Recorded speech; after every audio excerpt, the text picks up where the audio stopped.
So we're going to go ahead and get started. I'm going to introduce myself. My name is Barbara Garza, and I am the President and CEO for the Wesco Area Chamber of Commerce. And I'm very excited to moderate today's workshop. I hope you all know what this is about. If not, by the end of the session, you'll understand what micro-credentials and the certification process is that we'll be talking about. But I was very excited when we were in the planning process of this conference, and a conversation came up about what kind of workshops do you think would be valuable to business owners and to the community at large to help them be more successful in their businesses. And so one of the topics that came up was micro-credentials. And we really felt that this would be a good topic to discuss, because as we continue to move in this new day and age and dealing with technology and bringing in a new generation workforce, it's really important and critical to think about the type of employees that our businesses are seeing and the type of needs they have as employees in your organizations and what they're looking for from their employer. And so with micro-credentials, it's really important to think about where can we seek out these types of services. And in today's conversation, we're going to talk with a few of the experts who deal with this on the daily, who offer these type of services, and give you an idea of where you can learn more about micro-credentials, where you can find access to micro-credential certifications and trainings through some organizations here in the Rio Grande Valley. So once again, my name is Barbara. I am the CEO for the Chamber. I'm very excited to be here. In my work with small businesses, I hear more and more often that businesses are struggling to hire employees with the right skill set. They'll bring in an employee and they stay with them for a week, 2 weeks. I had a business that just came into our community who hired all his staff, and he said, "Barbara, believe it or not, I hired this young man. He came in, he was a cook at a restaurant. He worked maybe a week, less than a week. The young man didn't even come back to pick up his check." And what's happening is that we see more and more that those younger generations have a different mindset when it comes to what they're looking for in their careers and what's being offered. And so, again, this is why we want to have that conversation with you. I know that we're a smaller group, so if there's questions along the way, we'd be happy to entertain those. But what we're going to do is have our panelists introduce themselves, learn a little bit more about them and what organizations they represent, and then we'll get into a few questions to help us talk more about what micro-credentials really are and how you can get more involved. Good morning. My name is Hector Landes. I work for UTRGV. I run a program called PTAC, Procurement Technical Assistance Center. We go ahead and work with small businesses who wish to engage in government contracting. That's a certification I'm going to go and talk about when we talk about this stuff. I have about 25 years of experience working with small businesses, from the Small Business Development Center, as a counselor, as a director, as a banker, as a non-bank lender using SBA work, and now I'm doing government contracting. And I can share whatever I have with anyone who wants to talk. But watch out, I'm a little winded. So anyway, thank you. Good morning. My name is Myra DeLeon, and I'm at Texas State Technical College. I'm the Executive Director for Workforce Training, and I've been with TSTC for 21 years. I have a lot of experience on workforce training, and I am looking forward for this session to give you knowledge about micro-credentials.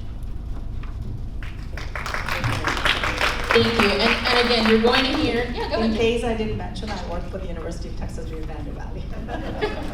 And it's nice to be up here with colleagues. I previously worked at UTRGV and worked in higher ed, so it's great to be up here with colleagues in the higher ed industry and to talk about, again, something that's now affecting our small businesses and our businesses here in our community. And so one thing about micro-credentials is that we feel that going into the workforce of the future, micro-credentials really are the way to recruit, retain, and upskill your future employees. And so this is why we want to have this conversation. So to get us started, I really would like to ask anybody here on the panel who would like to take this question is, how would you define micro-credentialing?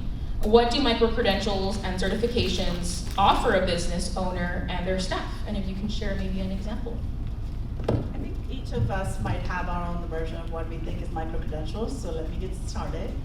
So basically, micro-credentials are really short-term, mostly online courses that have a built-in assessment that really tests your competency in a specific area. So we can get into details about that in a bit, but that's basically what micro-credentials are. Did you have a second question? Yes, so the follow-up to that is, what do micro-credentials and certifications offer a business owner? Correct, yeah.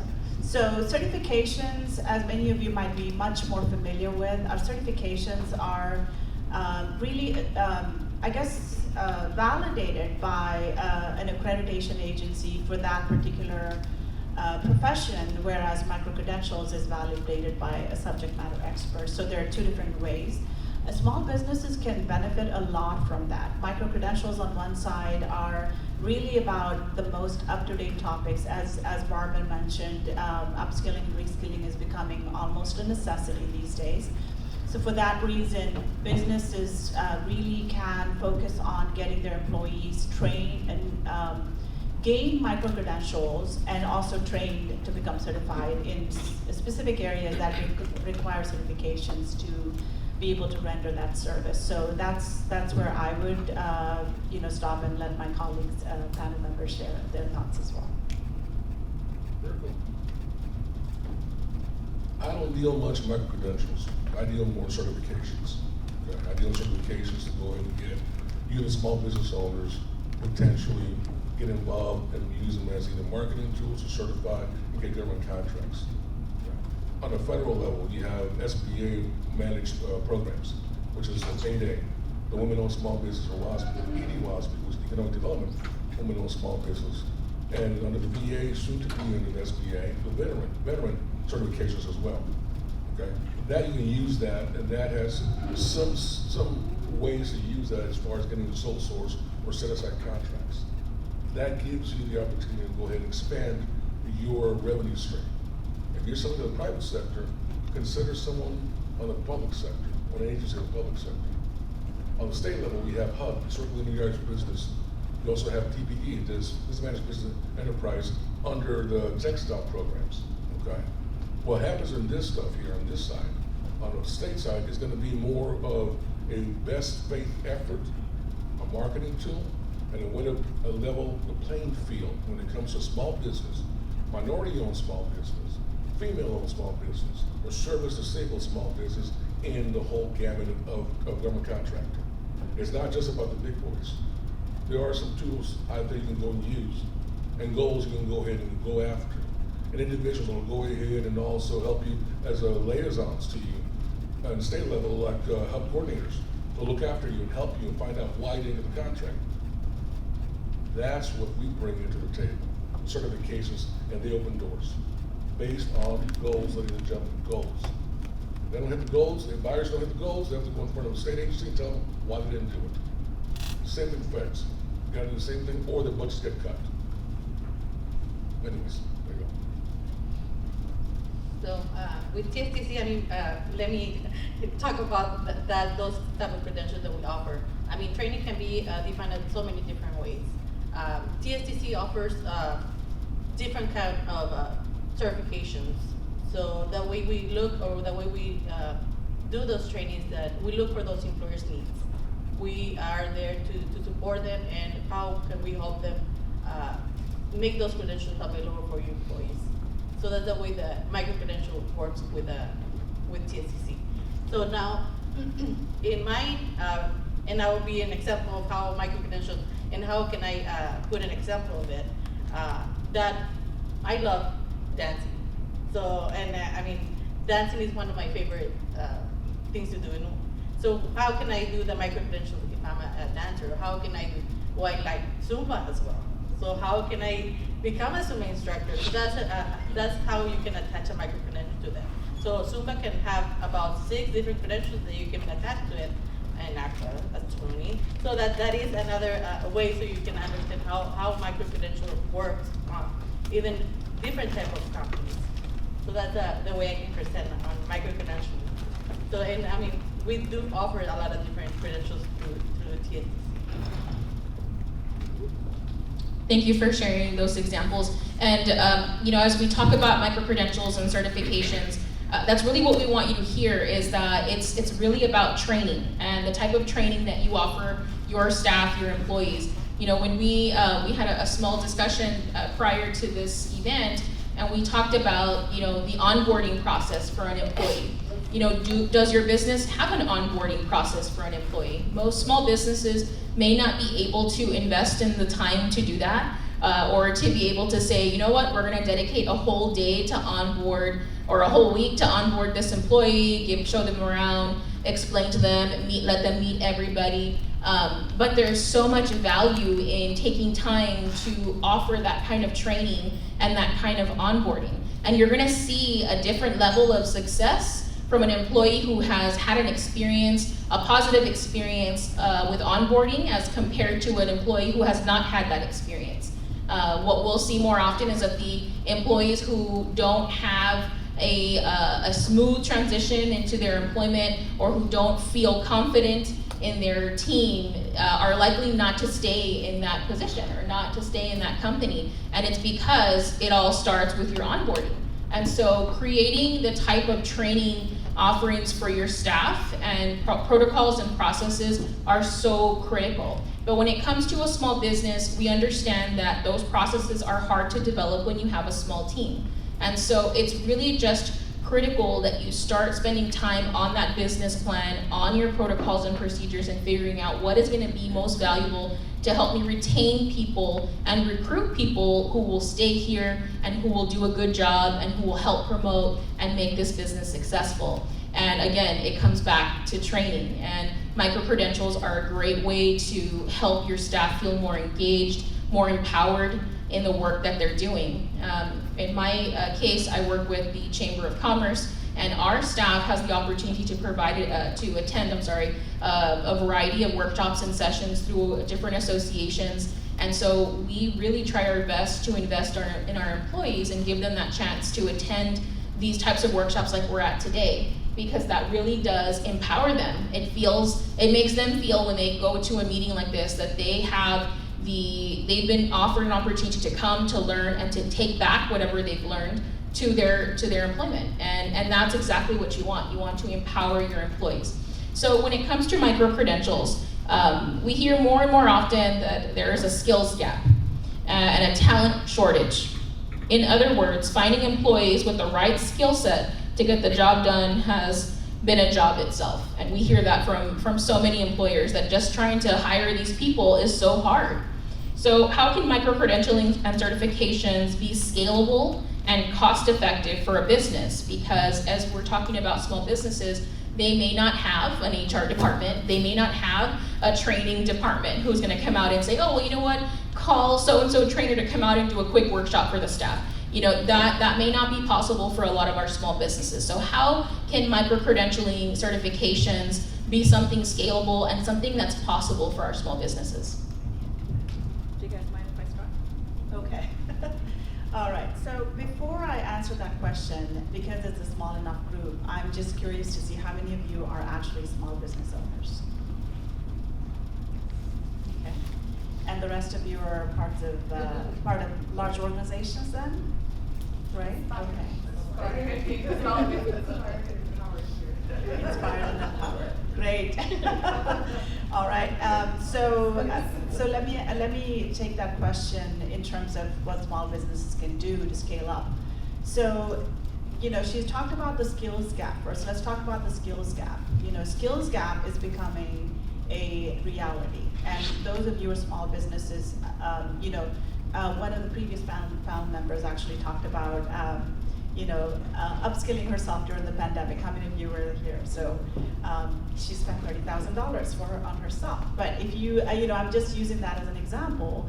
If you're a small business owner, if you're strapped for cash, you know, cash flow, and you really have to elevate your business or bring in new customers or, you know, infuse technology into your business, whatever it might be, you know, you have to do it, because otherwise your business will tax. So for that reason, you know, in the past, when people had to gain specific skill sets, primarily they would go to get a bachelor's degree, right? So what is happening now is the skills gap is really requiring that the workforce be much more ready for what is yet to come and what is the problem now. So if you're looking at it from that perspective, small businesses don't have the time to send their employees to a bachelor's degree and wait for 3 years for them to acquire the skills. And especially in areas like technology, waiting for 3 years to gain them that skill, by the time they get out, it's obsolete. So let's understand that, right? So micro-credentials are really filling that gap, the skills gap that exists in the community, where businesses can spend a fraction of the cost to send their employees to an entity like the higher education. In my case, I happen to be part of UTRGV, and we offer a lot of micro-credentials as well. And have them complete the course and prove their competency and come back and provide the services at a much, much higher level than what they were able to do before. So technically businesses are spending a lot less to be able to get those micro-credentials for their businesses. That's how they can scale up in terms of the training and development part of it. Let me just have my other panel members talk about it. And what else was that? I believe she already says everything that I had already. Even studied. You can just say, I don't know. That's why we use it if I can think about it. Yes. So basically, I mean, it is the same. I mean, the employees, they don't have time to. It's more cost effective. Micro credentials. I mean, the employees, they don't have time to go to a school for 2 to 4 years. I mean, I know she mentioned the last one that we were here sitting down. It's like I spent $30,000. It's like we look at each other like $30,000. That's a lot of money. I mean, for a small business. Owner, I mean, she might have justified it because she has to, elevate herself. Right? So. correct. So that we're thinking about the same thing. It's like, oh my God, it's quite a lot of money for being a small business. But I mean, definitely, I mean, it's more cost effective to go to a micro credential. It's a short term credential that you can prove your skills to your employer. Cool. Now we're going to different section, different side. Okay. We're going to side of the small business who doesn't have an employee that needs to be go ahead and come in. Because once a contractor goes in and says, I'm signing the dotted line, I got X amount of days to go and finish this project. Oh, by the way, half my crew just left out. What am I going to do? So we start doing different aspects. Number one, and we're starting to do this right now, is we're looking to go ahead and start talking to STC, TSTC, UTRGV, and all the other schools around and go and start working with their programs on how to go and get some of these skill sets in place. And we're going to use large primes to go ahead and pay for it. Primes will come in and make a lot of money off our area. Right now, I've got a $96 million building coming up in McAllen. Okay, we went ahead and did an outreach for them to find new subcontractors.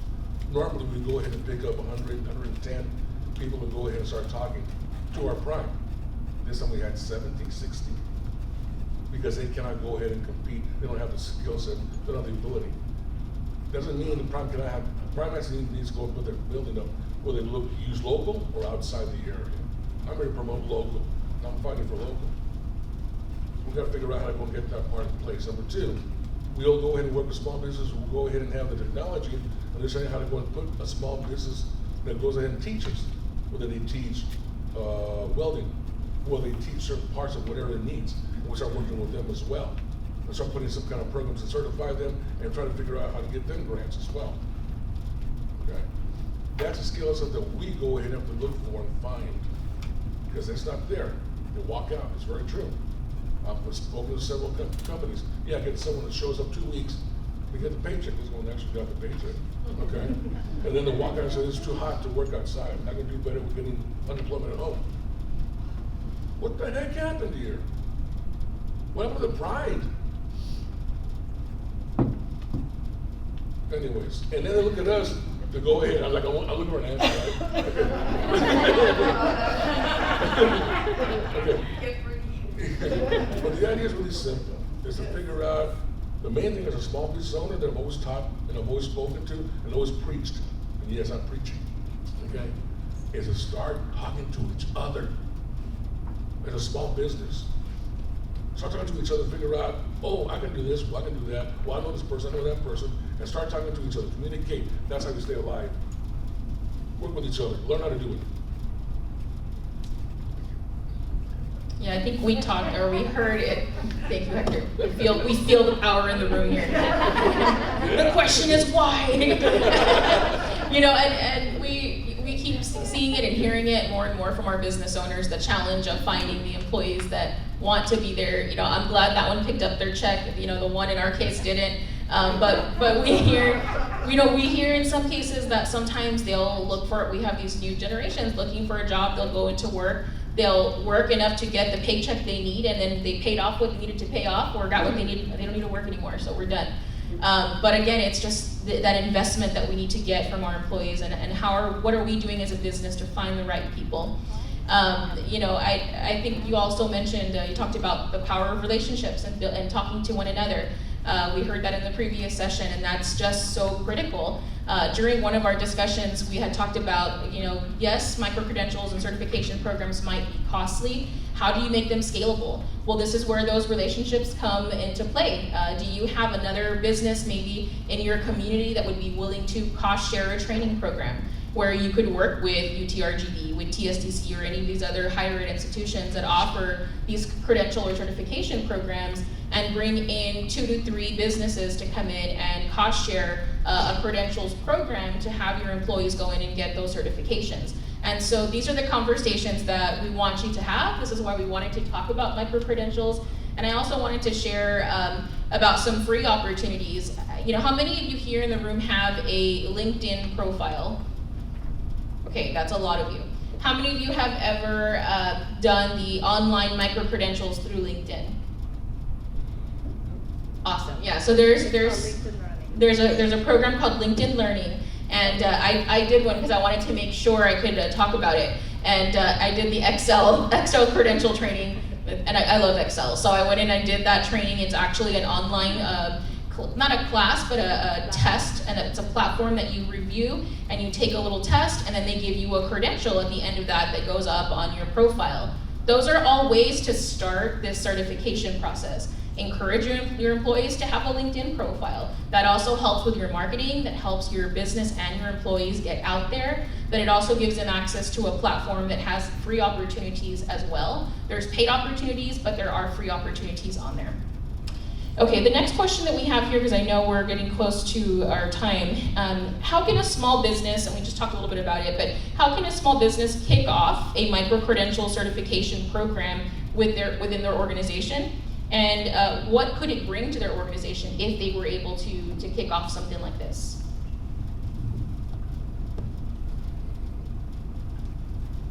TNCC offers various different certifications for businesses.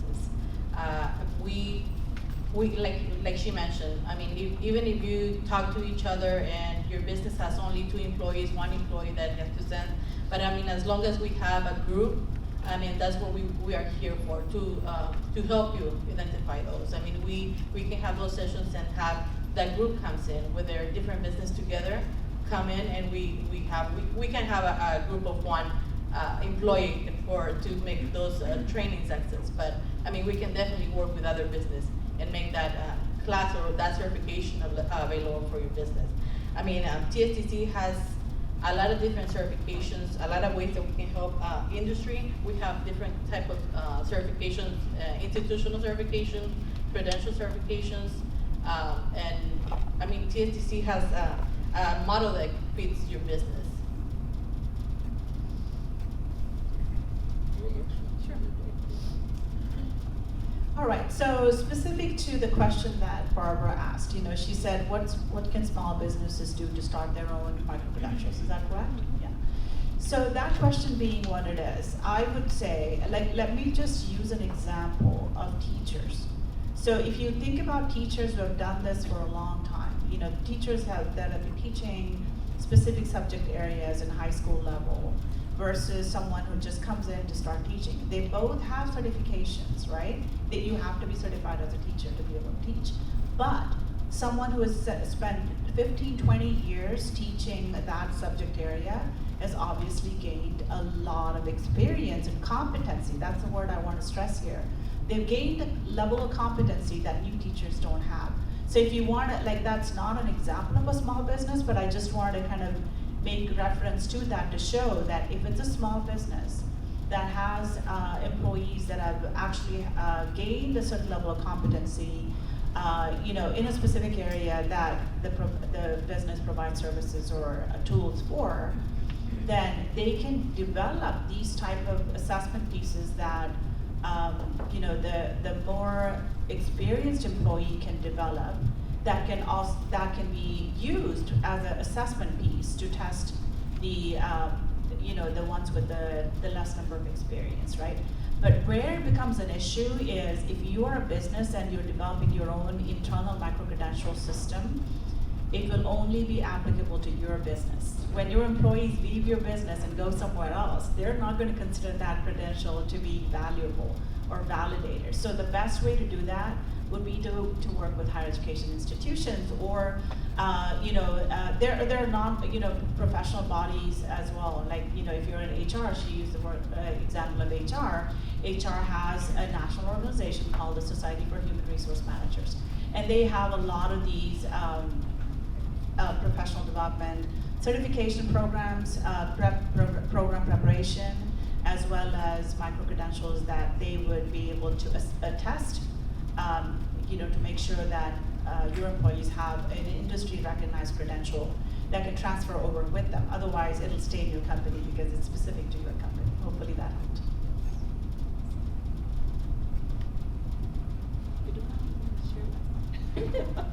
Shall we be quiet? You were thinking, so I said, okay. No.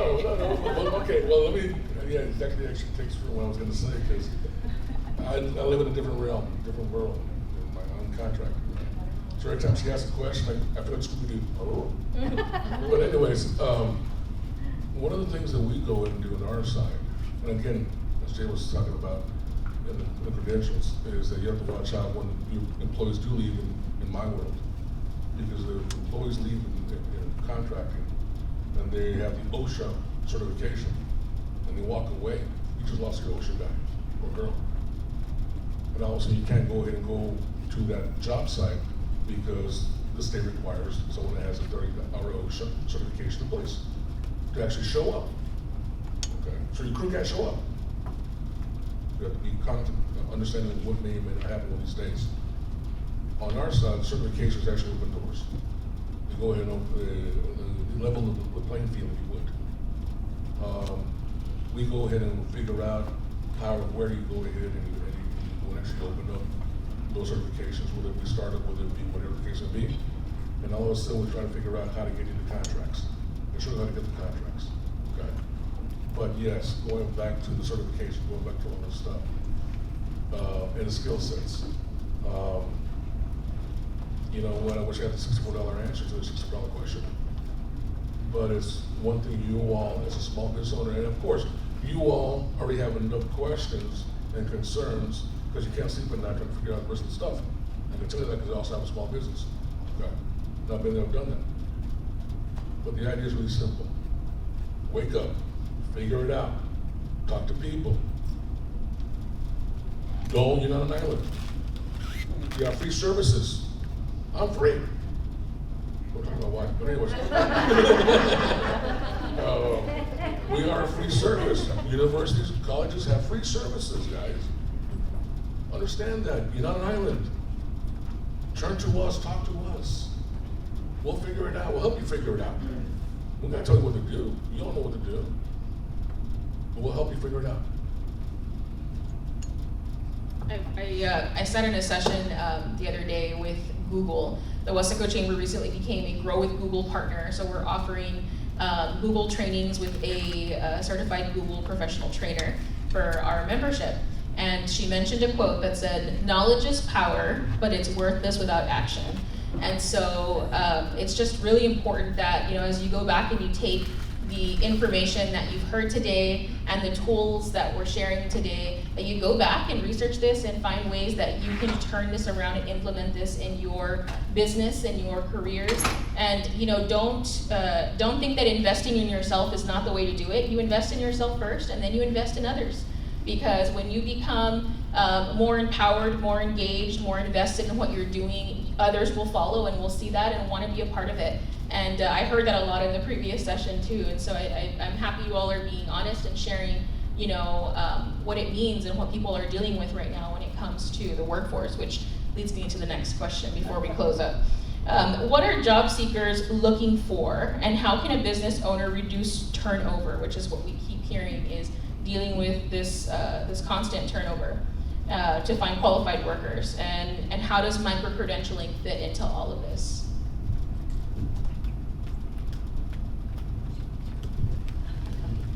Micro-credentials, again, so the job seekers, could you repeat that question again, the first part? Sure. So the question is, what are job seekers looking for, and how can a business owner reduce turnover to find qualified workers, and how does micro-credentialing fit into that so that they can find those qualified workers? Right. So what are job seekers looking for? Let me hear from you guys. What are they looking for? Brand value matters that are conducive to the communities. Right. Culture. Right. Work integrity, work ethic, culture. Yes. Culture. And might be a little nemesis here, but I say local staffing because I stay connected. I did local staffing for so many years that if I had an open position, at the end of the day, I had it filled. So I was like the worst for online staffing, like remote stuff, because I would fill in just by connecting. I feel, and this is for business owners, that a lot of business owners do not see transferable skills. So you hire somebody that has the title you're looking for, and then you complain that they leave in a week. When you ignored somebody that had leadership in a different industry for 10, 15 years, and they didn't qualify. So they didn't even get past the application.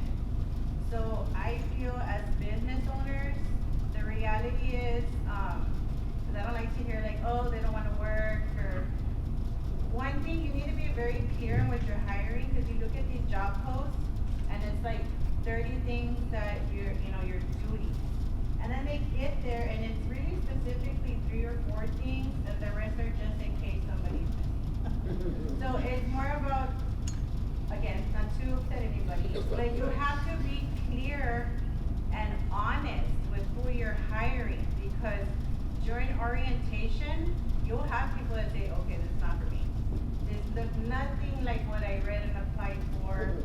Your first day on the job, your managers, your leaders, they kind of flip the switch on what you read. You're getting people to leave, it's because you settled yourself short on who to hire, because the transferable skills are just not being looked at. I think you're bringing up a really important point, so going back to your question about what are job seekers looking for. They're looking for a job that really helps them invest themselves, right? They really want to contribute to the organization. And why are businesses losing their employees? That was the second part of the question, right? So if you're looking at a job seeker's intent, they want to come in and do the best they can and contribute. Of course, pay is very important, like some of you said, no question about that. But the businesses also have to live up to what they said in the job description. That's where her point becomes very important. If you advertised a job and you said these are the core responsibilities that you would fulfill, and the person comes in and you don't give them the type of job that they thought they were going to be able to do, then obviously that becomes one of the reasons that the employee dissatisfaction goes down, and then they'll look for other jobs, right? Pay is another area, but we're not going to get into that. But going back to micro-credentials, the businesses can also get very organized internally to understand what are the core services they're providing to the community. Once they understand that, then it becomes very easy to devise a functional operation where they begin to identify the core areas that has to be served by individuals that they're hiring for a specific area, and then stick with that plan. Don't keep changing it. Of course, as the businesses evolve, the needs change, the operation changes, and the level of expertise that you need change as well. But if you're bringing in people for a specific job, make sure that they, either they have the right set of credentials that you're bringing them in. If you don't, but then you brought in somebody who has a potential, make sure that they are engaged and complete a micro-credential course in the area that they are expected to perform, so that they can function at the level that they're expected. That would be my take on that. So. Okay, I'll be brief because I just saw someone say 5 minutes. I was about to say. Okay, 2 things. Number 1, as a manager and a business owner, I've been and I am right now, 2 things. Number 1, I'll go ahead and hire someone for the specific job. I will outline the points in their duties. But I will go ahead and also make sure they understand that I don't want them to stay there forever. If I'm gonna hire you, I want you to move up. If you start giving me problems about moving up, then just move to the side. Okay? I wanna make sure you understand what we got and what is expected of you. I want you to move up. Number 2, my job is to figure out how to get more money into the programs. Running grants, doing whatever, getting sponsorships, whatever the case may be, to make those opportunities available. So again, go to the pride, go to the understanding, go to what is expected, and allow mobility to go up. Very big, okay? And number 3, I'm learning something about another sister organization of ours. I'm getting more involved in it on a daily basis. I try to. It's what we call the Veteran Business Outreach Program, VBOC, okay? I'm hanging around the veterans a lot more.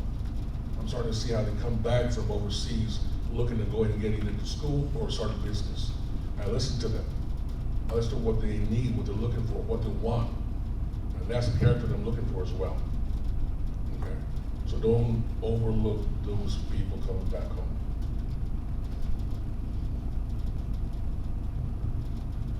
Or, I mean, I agree with what they just mentioned, but I mean, investing to your employers is becoming more loyalty to your business. I mean, giving that opportunity to that employer to move up. I mean, I started with TSTC as a work study. I mean, it's been 21 years, and I don't know how to say my age. So, as a work study, I mean, TSTC is a great place to work, by the way. And for me, it was moving up. I started as a work study, and I'm now at the level of executive director for workforce training. So for me, those opportunities become for your company as well. I mean, we are a big organization, but I mean, a small business also takes part of a lot of that upskilling your employees. I mean, if you give them that opportunity to move up within your organization, that gives you more confident and more for your business to grow. I mean, to be more marketable in the business world. I mean, once you have that employee that mastered those skills, I mean, you don't want to let it go. I mean, that employee is going to stay because, hey, that person helped me. That person give the pace for me for go back to school and give me that associate degree or maybe a master's degree within that line. And then that was a small business. That was a small business that gave me the opportunity to grow and be marketable. So that's all I can say for it. Well, first of all, I would like to thank our panelists. Can we give them a round of applause? I know that we're short on time, but in essence, from this session, we hope that you take that micro-credential certifications are really the future of your workforce, and that you look into possible opportunities to enhance your business through micro-credentials and find ways to connect these certification programs to your employees and to yourself, and find ways to grow and invest in yourself professionally and help grow your business. I know we have maybe 1 minute if anybody has any questions, but we will be here for a few minutes afterwards in the case anybody has any questions. Yes? Quick question. For credentials, is there any, can you do it in person or is it only on the portal? Because like I know I've tried doing the women owned, and it's more like a survey if you qualify, and it kind of just spirals, and I'm like, where's the application? Can you do it online? I mean, can you do it in person? Like for women owned or minority owned? Well, of course, that's why I said, you really look to the higher education institutions in your area. UTRGV is one of them, obviously, and the office that I oversee, we actually offer a specific course that's focused on women in business, leadership for women in business. That's a course that we offer. And that is offered in a hybrid format where you have an online content, but then you also have the in-class sessions as well. So I really like the hybrid versions. I'll tell you why, because it really gives you the flexibility to learn at your own pace, but it also brings you together to have interactions with the instructors that can share a higher level knowledge with you, and you can kind of correlate to what you've learned online. So we do a lot of these hybrid versions of courses that we offer for that reason. But micro-credentials, I just want to add one more point to it. There are different ways that you can acquire micro-credentials. There is something called the stackable micro-credentials. I'm not sure how many of you have heard about it. There are two ways to stack your micro-credentials. One is vertical, which is an example that I would throw out there is Python, for example. Python is really a program language that is used a lot in web development these days. So if you want to start off with maybe a Python 1 and then move on to Python 2, 3, then that's stackable, right? So by the end of it, you actually get a digital credential for being an expert in Python. And micro-credentials, as you know, are assessment-based, so you have to complete assessment to gain that badge. And another idea, concept of micro-credentials is horizontal. An example of that, again, going back to web development, if you're looking at HTML, CSS, those are horizontal because you're not piling them up one over the other. But if you combine the vertical and the horizontal, then you're getting a value-added certificate in web development. That's a credential that you can apply to a real job when you take, when you go in looking for a job.